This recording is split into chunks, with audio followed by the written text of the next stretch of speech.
Hi there, how are you all doing? We're happy to have people from all around the world with us. If you're new here, welcome to the family. Don't forget to like and subscribe.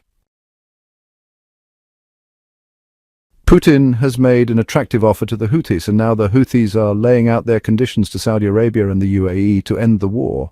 The head of the Houthis' political council even vowed to turn Israeli aircraft into a laughingstock for the world. So what's going to happen next? The UK is wondering about the fate of its aircraft carrier in the Red Sea, while Dutch airlines cancelled a flight to Tel Aviv over fears of Yemeni missile attacks.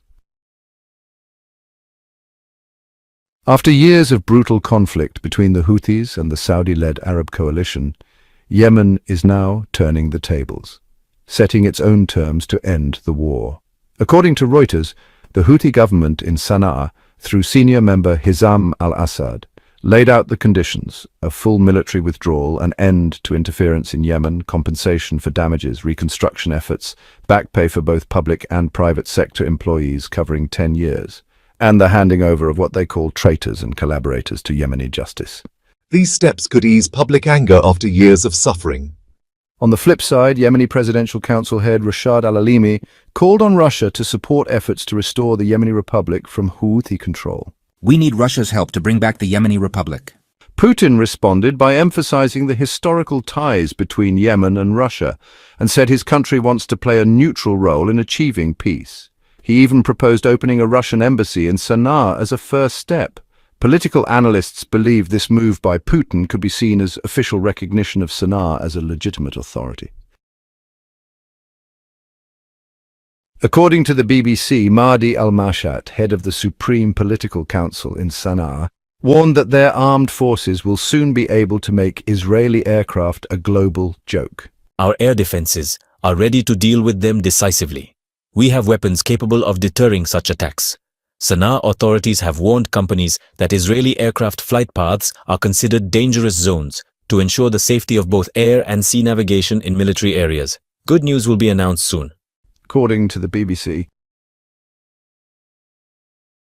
Western concerns are growing. The UK's Telegraph published a report asking about the fate of a British aircraft carrier passing through the Red Sea amid escalating missile threats from Yemen. The report noted that the US Navy has fired more defensive missiles over the past 3 months than at any other time in the past year, yet still hasn't been able to fully secure the area as commercial ships continue to avoid it. Meanwhile, De Telegraaf, a Dutch newspaper, reported that a Dutch airline had to swap the crew of a plane stopped in Larnaca, Cyprus, after the original crew refused to continue the flight to Tel Aviv due to fears of Yemeni missile strikes over Israeli airspace. Former Israeli National Security Minister Itamar Ben-Gvir has called on Netanyahu to launch a full military offensive against the Palestinian movement, accusing it of repeatedly rejecting deal proposals. He said it's time to crush them with full force. A senior Israeli military officer told Walla News that the Palestinian movement is preparing to escalate and has tens of thousands of fighters, along with a large stockpile of short and long-range rockets. They're also rebuilding their military infrastructure using leftover Israeli bomb materials and have deployed thousands of ground surveillance cameras for live field monitoring.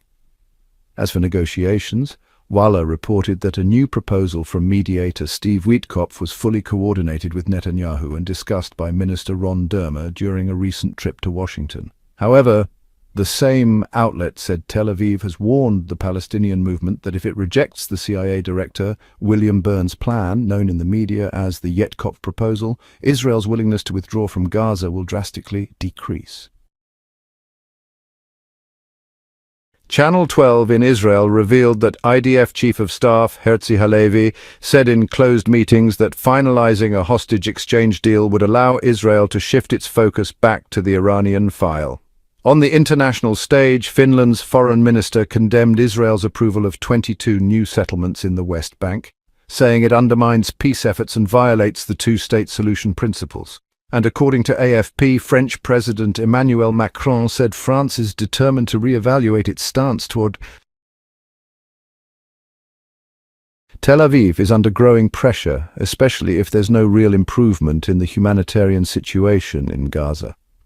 French President Emmanuel Macron has said that recognizing a Palestinian state under specific conditions is both a moral responsibility and a necessary political move to achieve peace. According to Israel's Channel 12, Netanyahu's government is facing the risk of collapse. The countdown to its potential end has begun with a decisive week ahead. The ultra-Orthodox or Haredi parties have given Netanyahu until mid-next week to pass a law exempting them from military service, threatening to withdraw from the coalition if it doesn't happen. The channel reported that Netanyahu is in a tough political bind and may choose to dissolve the government for political or security reasons instead of letting it fall due to his failure to satisfy his Haredi partners.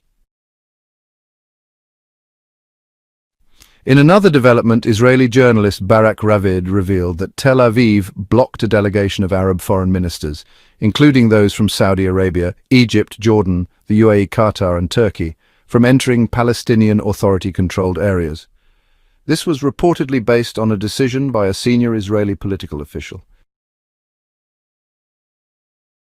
On the Egyptian front, Israel's National Security Council issued a warning to settlers against traveling to the Sinai Peninsula, classifying the region as a Level 4 threat zone, a high-security risk.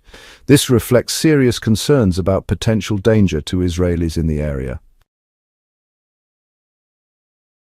Netanyahu Qatar money allegations and Gulf-Israel ties. In the context of Gulf-Israel ties, Channel 12 cited a former Mossad official, Udi Levy, who claimed that money may have been funneled from Qatar to Netanyahu's family through Shmuel Zini, the brother of David Zini, a nominee for Shin Bet chief. In response, Israeli media said Netanyahu's office strongly denied the allegations, warning that anyone making such claims would pay a heavy price.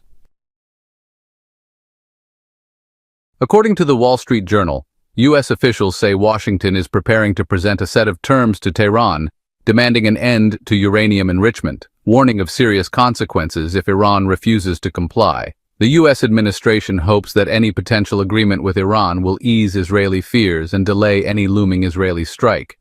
However, officials admit that a military option might only delay Iran's nuclear program by a year and cast doubt on whether any strike could truly end Iran's nuclear ambitions. Narrator. Media. Iranian nuclear facility. Military experts discussing nuclear missile development. Iran conflict heats up. Meanwhile, Mariv reported that a secret Israeli government meeting was recently held to discuss possible scenarios for a strike on Iran. There are growing fears that Tel Aviv could face thousands of Iranian missiles in retaliation. Russia accuses Zelensky of manipulating Trump. The Kremlin has accused Ukrainian President Volodymyr Zelensky of trying to manipulate former U.S. President Donald Trump in a desperate attempt to secure more U.S. aid and salvage what he can. Russia's ambassador to the UN, Vasily Nebenzia, accused Zelensky and his allies of trying to mislead Trump into taking an anti-Russia stance, even as Moscow claims to be making peace overtures. Istanbul peace talks and German missile controversy. Russian Deputy Foreign Minister Andrei Rudenko confirmed that his country hopes Kiev takes the upcoming Istanbul peace talks seriously. President Putin has renewed his call for direct dialogue with Ukraine, and the next round of negotiations is scheduled for Monday. The Kremlin also confirmed that a Russian delegation is heading to Istanbul to prepare for the talks. However, sources told The Atlantic that the United States does not plan to participate in this round. Separately, Dr. Asef Milhem, head of the GCM Studies Center, warned about Germany's decision to allow Ukraine to use Taurus missiles against deep targets inside Russia, calling it a serious escalation. Nebenzia also reiterated that while Russia is open to discussing a ceasefire, it reserves the right to continue fighting if Kiev doesn't take similar steps. He warned of potential